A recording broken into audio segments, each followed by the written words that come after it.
Death, the inevitable end for any living thing. Dying is to life as fire is to coal. There's no way around the end. So why are we all so scared of this inherent truth? Maybe it's because as humans we're not scared of the end itself, but more of what leads up to said death. Death itself is calm, it's quiet, it's still. But dying can be filled with untold pain, humiliation, and ear-splitting screams. So, we are not scared of death. We're scared of dying. On the other hand, well, maybe this fear's a good thing. After all, humanity has witnessed the worst of what dying can be. Every time you get a cold or a scratch in your throat, or every time you see a mark on your skin that wasn't there yesterday, the deepest parts of your mind recall what you learned in the history books. Your subconscious remembers images of burning, blackened skin, boils the size of goose eggs, and decaying corpses on cobblestone streets. Perhaps the most terrifying ways to die are the most natural. Sure, it's frightening to think of that axe murderer possibly down the street, but what about the invisible killer that floats off a cough? What about the spark that hops from a candle onto a curtain and ignites your home in a blaze? The horrific parts about sickness or fire is that they're completely natural. Sure, remedies are developed and procedures are followed to avoid them, but flames and illness will always be the greatest threat to humanity. What is a bomb but a device to deliver flames from the sky? What is a stab wound but an infection waiting to fester? Without our security blankets from the terrifying reality of death, like modern safety codes or medical practices, the world would face the same level of devastation that it did in the past. Advancements in medicine have allowed humanity to move past the likes of plague, a disease that brought death to Europe in the most horrific way possible. Changes in the way infrastructure is constructed have aided us to prevent catastrophes like the Great Fire of London, which destroyed a beautiful city and its booming population. It is in the face of atrocity that achievements in safety and modern medicine have been made. One day, we may be a more proactive society. However, it's crucial to look back on the events that influenced such important change.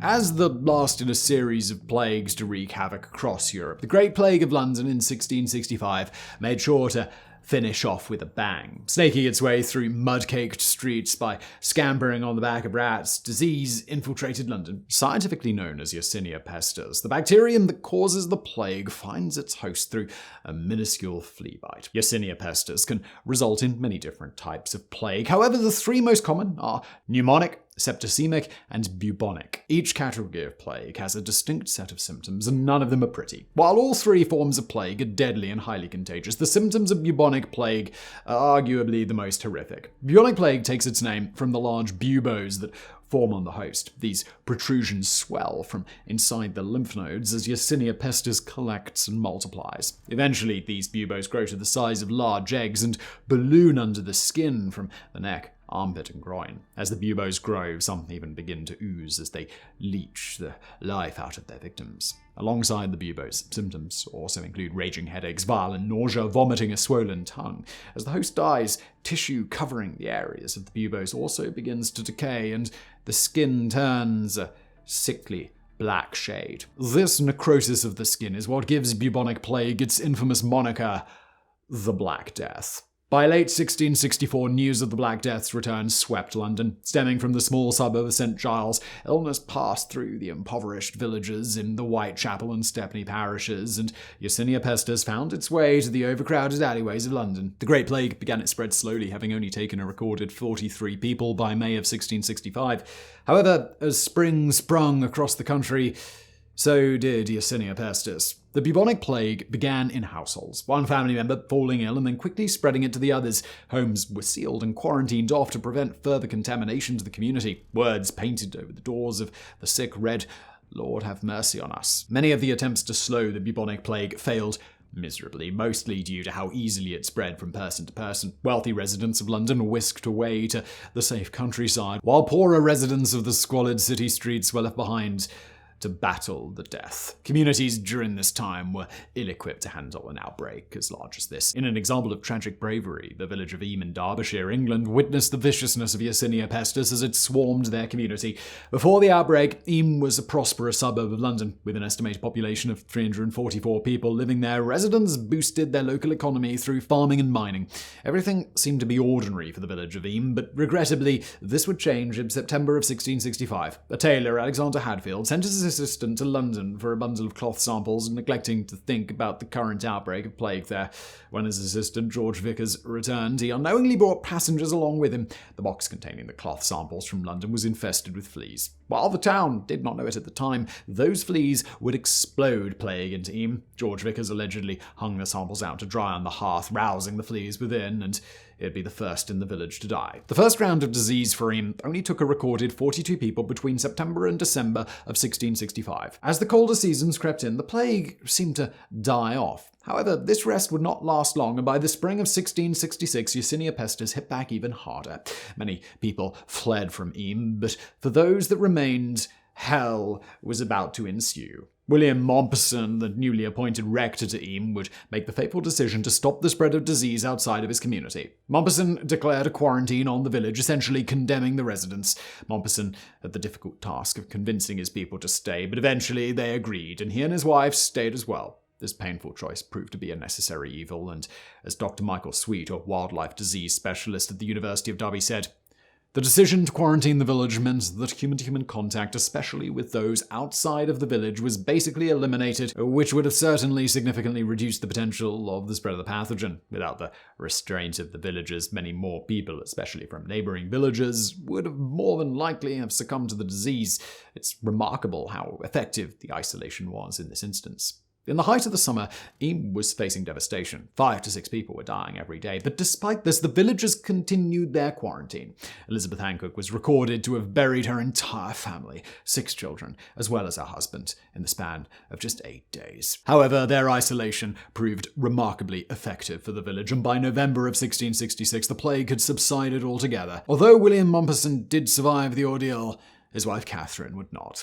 Unfortunately, most communities were not as lucky as Eyam. William Boghurst, a general physician in 1665, was quick to criticize medical practices where doctors bled plague patients and fumigated their houses with incense. Physicians and surgeons treated the disease by lancing the victims blue bows and black spots to bleed out the bad humors of the body. Boghurst was adamant that the disease's spread was attributed to the dire living conditions and lack of nutrition for the poorest inhabitants of the city, as well as unhygienic sewage practices that spread filth over the streets. Boghurst's criticisms would fall on deaf ears, and infection exponentially rose over the summer of 1665. As the threat grew, officials stuck to plague orders given by the Privy Council, originally issued in 1578. These statutes prohibited body collectors from intermingling with the rest of the community, as well as barred churches from housing corpses that had succumbed to the plague. However, these measures did little to prevent the illness from spreading. At night, carriages collected the dead and brought them to the plague pits, or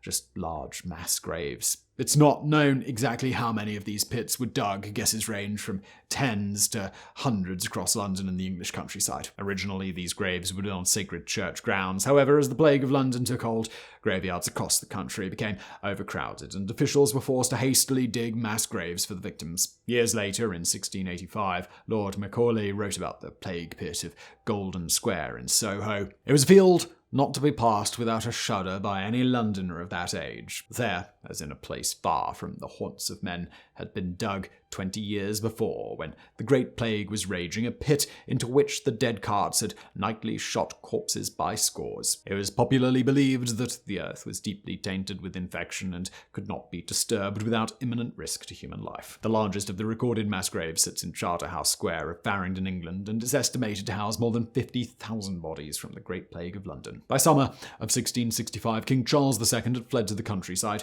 Nearly 1,000 people were dying on average every week in London alone. The official recorded fatalities between 1665 and 1666 are disputed between historians. However, it's estimated that the Great Plague took more than 100,000 lives by its end. This number could potentially be much higher given the poor documentation of the time, but that's something we might never know.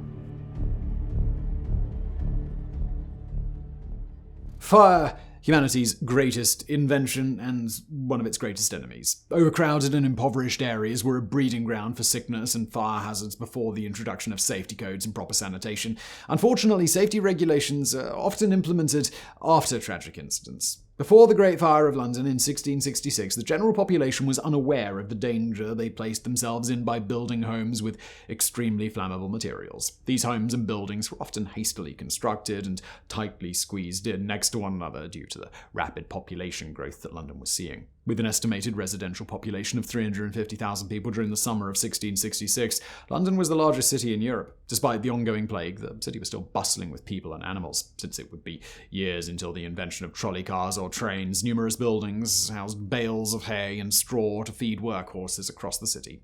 To make matters even worse, the summer of 1666 had been a long, hot and extremely dry one. London was facing a serious drought by the end of August, and the matchbox was about to ignite.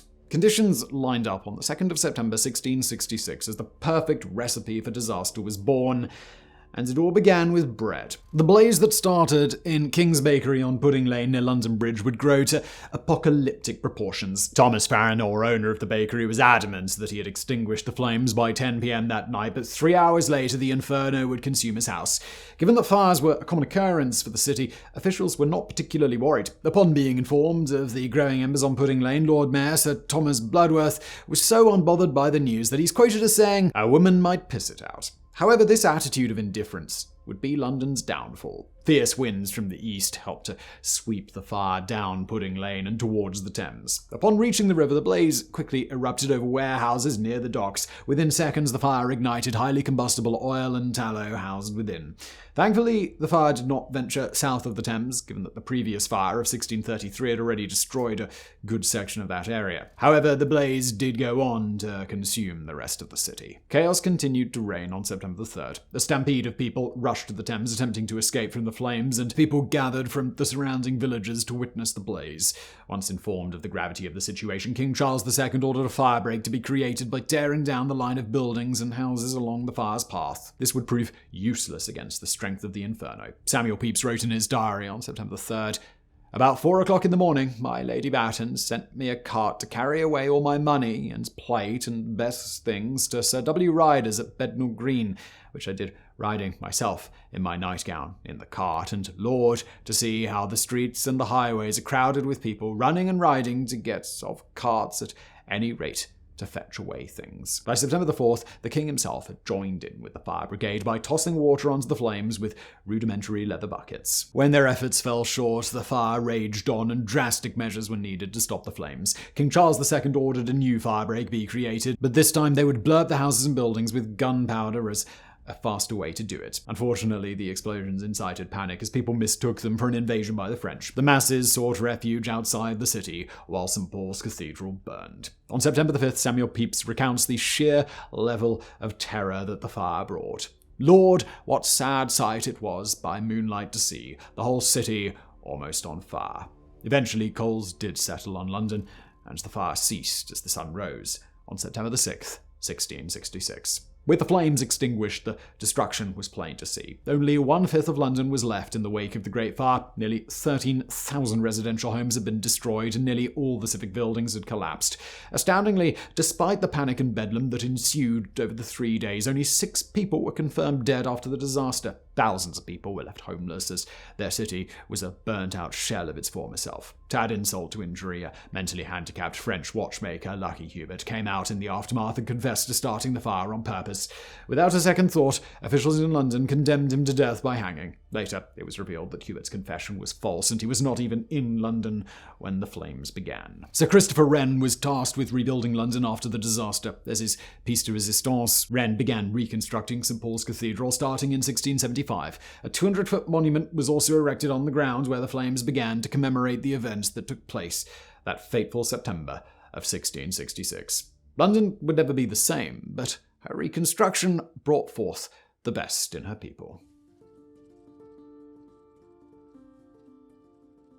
It may be easy to speculate, as many have, that the Great Fire of London had a hand in ending the plague. However, new evidence has emerged to suggest that infection was in decline by September 1666, and the Great Fire didn't have anything to do with the disappearance of plague. It is true that the flames would have killed off many rats and fleas that aided in the spread of the disease, and it forced the community to rebuild the city in a more methodical and orderly way than they had previously. But as history often reminds us, correlation does not equal causation. Historians are even puzzled as to why people began to form this connection in the first place. As Christopher Hall, a professor at the University of Duisburg-Essen, Germany, stated, If you look at the discourse of the time, there was never any connection between the end of the plague and the Great Fire. Even in a text like this, loyalist propaganda from the time, there's no trace of a connection whatsoever between fire and the end of the plague. In February of 1666, months before the fire's outbreak, King Charles II had returned to London, which perpetuated the idea that the city was reasonably safe from disease. Even still, bubonic plague continued after the fire all the way through 1679. Granted,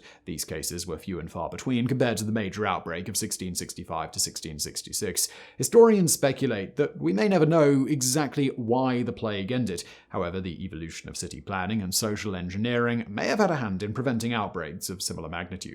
The unsettling truth is that bubonic plague and its cousins, stemming from Yersinia pestis, have not disappeared in our modern world. Recently, in 2017, Madagascar had its own outbreak with 2,417 cases and 209 deaths from bubonic plague. Thankfully, though, antibiotics have proven extremely effective against the infection, but only when caught in time. Without these modern advancements, plague would be just as fatal as it was for Europe in the 1600s.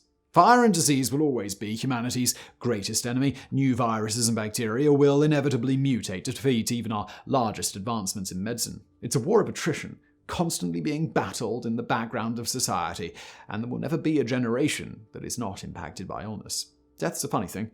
Dying's terrifying, and for good reason. But in the end, death itself is not that scary.